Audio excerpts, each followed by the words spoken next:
के हर रंग का विरोध करते हैं। और क्या ये मेजर शिफ्ट है? क्योंकि हम बार बार इस बात का जिक्र भी कर रहे हैं, राजनाथ सिंह हस्ताक्षर नहीं करते हैं कर्नल सिंह इस वजह से क्योंकि उसमें आतंकवाद का जिक्र नहीं होता है। और आज खुद शी जिनपिंग आतंकवाद की बात कहते हैं कि इस पर जीरो कॉम्प्रोमाइज है। प्रधानमंत्री नरेंद्र मोदी वहां से पहलगाम का भी जिक्र करते हैं, उसी बैठक में शहबाज शरीफ बैठे हुए हैं। अगर इसका सीधा मतलब निकालें तो क्या निकलेगा उस टेबल पर? और किसके लिए है ये बात? ये सिर्फ वो आदमी जानता है जो साइड में खड़ा होकर उस समय आंखें इधर से उधर कर रहा था जबकि प्राइम मिनिस्टर और प्रेसिडेंट पुतिन उसके सामने से गुजर रहे थे। ज़्यादा बड़ी बात है कि उग्रवाद और आतंकवाद हम हमेशा से बात करते आए। ये पहली बार हो रहा है कि चाइना बात कर रहा है। आप समझिए, जब ये होने वाली थी कॉन्फ्रेंस उससे पहले आप ही लोगों के साथ हमने ये आकलन किया था कि जनरली इस तरह की बातें पाकिस्तान कोशिश करेगा अवॉइड करने की। और उससे भी बड़ी बात कि अगर चाइना दोस्ती निभाएगा तो यहीं पर निभाएगा। और अब आप देखिए बात कहां से लेके कहां पहुंच गई, क्योंकि पिछले बार ये जो आपने न्यू शिफ्ट बोला है ना, ये पहली बार हुआ है कि किसी कंट्री के पार्टिसिपेंट ने सिग्नेचर करने से मना कर दिया कि अगर कोई चीज़ रेलेवेंट है उसके ऊपर बात करिए। मुझे लगता है चाइना ने बड़े स्मार्टली एक तरह से उस चीज़ को ले लिया कि कहीं ऐसा ना हो जाए कि प्राइम मिनिस्टर इंडिया के जो हैं वो कुछ ज़्यादा बोल जाएं तो उसको पहले ही कवर कर लो। I think that's a very smart act. लेकिन इसमें सेंसिबिलिटी ये आती है कि ये ग्रुप का कंसेंसस रहा होगा कि हाँ भाई इसके ऊपर बात करी जा सकती है, क्योंकि एजेंडा अपने आप में अकेला आदमी डिसाइड नहीं करता। एजेंडा सबको दिया जाता है, सब अपनी रिकमेंडेशंस भी करते हैं, तब जाकर एक फाइनल एजेंडा होता है जिसके ऊपर सब अपनी अपनी बात रखेंगे। क्योंकि आप किसी को रोक नहीं सकते कि आप ये नहीं बोलेंगे या ये ही बोलेंगे। बट मुझे लगता है कि it's a very diplomatic big win for India कि जहां चाइना ने वो लैंग्वेज बोली है जिस लैंग्वेज को हम हमेशा से सपोर्ट करते आए हैं, बुलवाना चाहते हैं। और ये एक एब्सोल्यूट डेमोक्रेटिक बात है जिसमें हम विश्वास करते हैं कि हमने आपको बताया है, अब आपकी मर्जी है कि आप खड़े होना चाहते हैं पाकिस्तान के साथ या नहीं। इवन वो जो फोटोग्राफ है वो काफ़ी कुछ दिखाता है, वो जो वीडियो क्लिपिंग है कि शहबाज शरीफ साहब आगे बढ़कर हाथ बढ़ाते रह गए एंड श्रीमान जी दूसरे निकलते चले गए, उन्होंने नहीं ध्यान दिया। ऐसा नहीं होता है कि ध्यान नहीं दिया जाता है, जानबूझकर नहीं दिया जाता है, उस पर्टिकुलर मोमेंट पर नहीं दिया जाता है। क्यों? क्योंकि उस समय प्रेसिडेंट चाइना की प्रायोरिटी कुछ और है। देखिए, कोई ये डिप्लोमेसी का एक बड़ा तगड़ा रूल है कि बॉडी लैंग्वेज बहुत इंपॉर्टेंट होती है।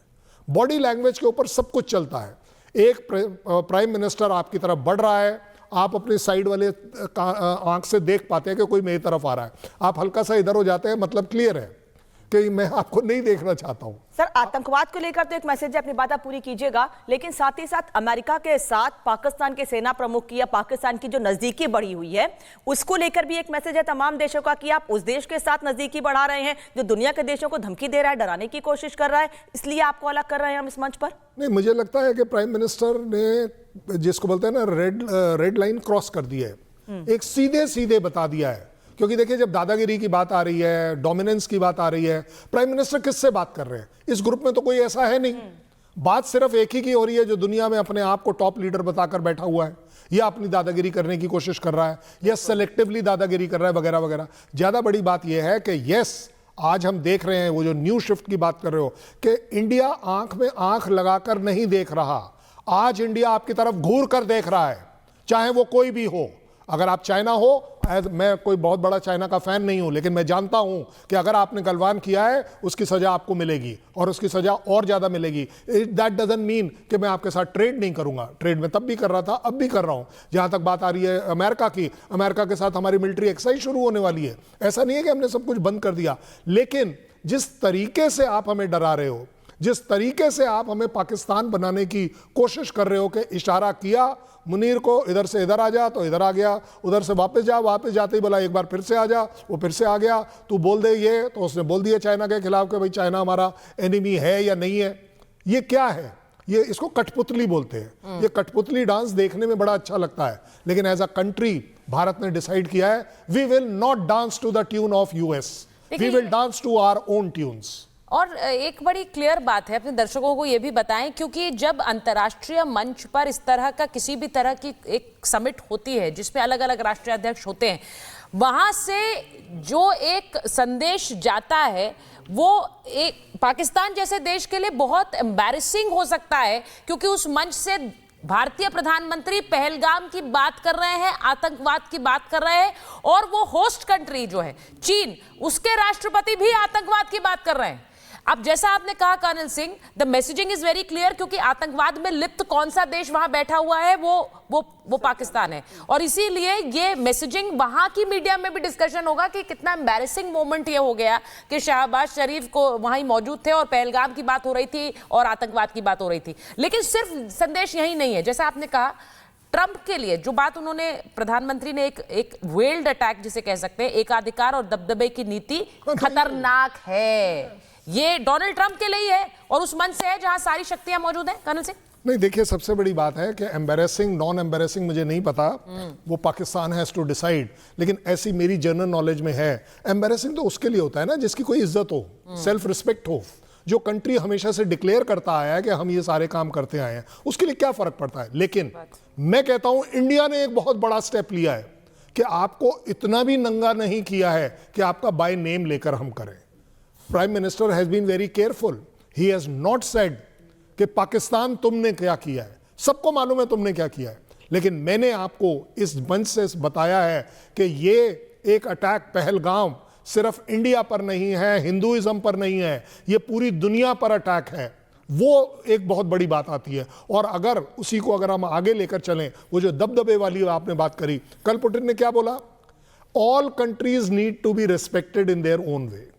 ये किसी का उन्होंने एक तरीके से बोला, हर देश का सम्मान होना चाहिए। तो सम्मान क्या होता है, दबदबे में सम्मान होता है। और इंडिया आज पहल कर रहा है इस टैरिफ के साथ कि नहीं, हम आपके साथ, और इसलिए आप देख रहे हैं कि यूएस के कोर्ट जो हैं वो भी ट्रंप के खिलाफ रूलिंग दे रहे हैं कि आपको अलाउड नहीं है, आपकी पब्लिक आपके खिलाफ खड़ी हुई है, आपके जो पुराने एडवाइजर्स हैं इकोनॉमिक वो आपके खिलाफ खड़े हुए हैं, आपकी हेली बोल रही है कि नहीं, आपको इंडिया का साथ नहीं छोड़ना चाहिए, इंडिया को आपको डेवलप करने में बहुत टाइम लगा है, ये एक स्ट्रैटेजिक पार्टनर है।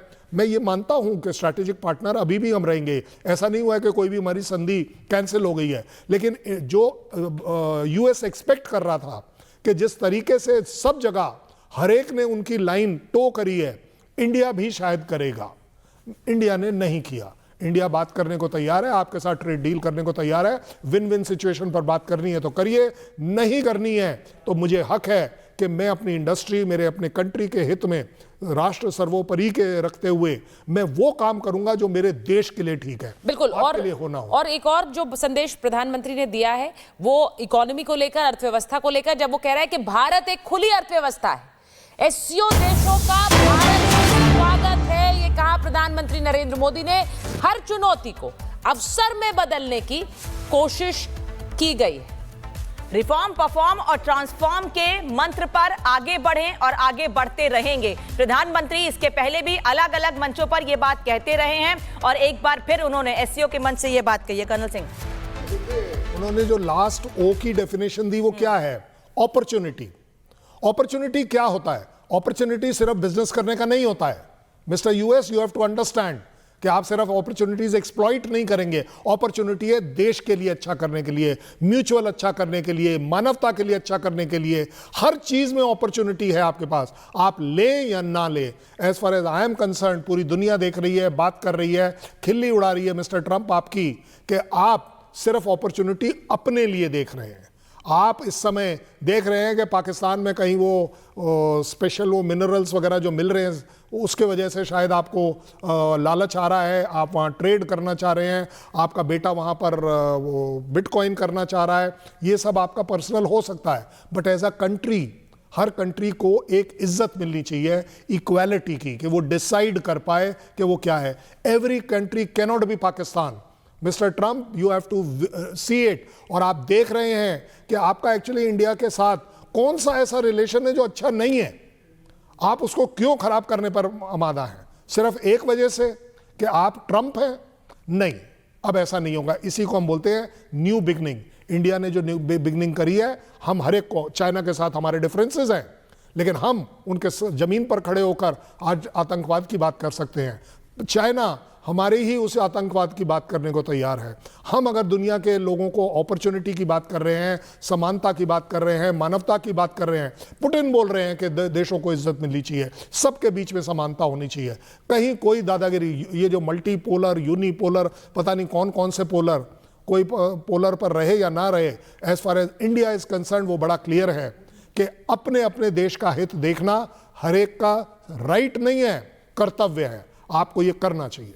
बिल्कुल। एक बार फिर से प्रधानमंत्री नरेंद्र मोदी ने जो कहा है वो आपको सुनवाते हैं, क्योंकि प्रधानमंत्री ने आज जो संदेश दिया है वेरी वेरी इंपॉर्टेंट, और उन्होंने आतंकवाद पे बात रखी है, उन्होंने अर्थव्यवस्था पर बात रखी है, कहा देश हमारा खुला हुआ है, सभी देशों को निमंत्रण है, Bharat is an open economy. उन्होंने सिर्फ यही नहीं, उन्होंने शी जिनपिंग और चीन को इस बड़े समिट को ऑर्गेनाइज करने के लिए धन्यवाद तो दिया, और आतंकवाद जैसे मुद्दे को उठाने के लिए भी धन्यवाद दिया है। अब वहां से जो संदेश प्रधानमंत्री दे रहे हैं वो आप समझिए कि एक दूरगामी संदेश है, और इसी के साथ साथ उन्होंने दबदबे वाली एकाधिकार की नीति पर भी हमला बोला है। ये सीधा संदेश किसे है? मैसेजिंग वहां हो गई है जहां पर जानी चाहिए। ये सीधा संदेश अमेरिका जैसे देश के लिए है जिस पर पुतिन भी बोल चुके हैं और शी जिनपिंग भी बोल चुके हैं।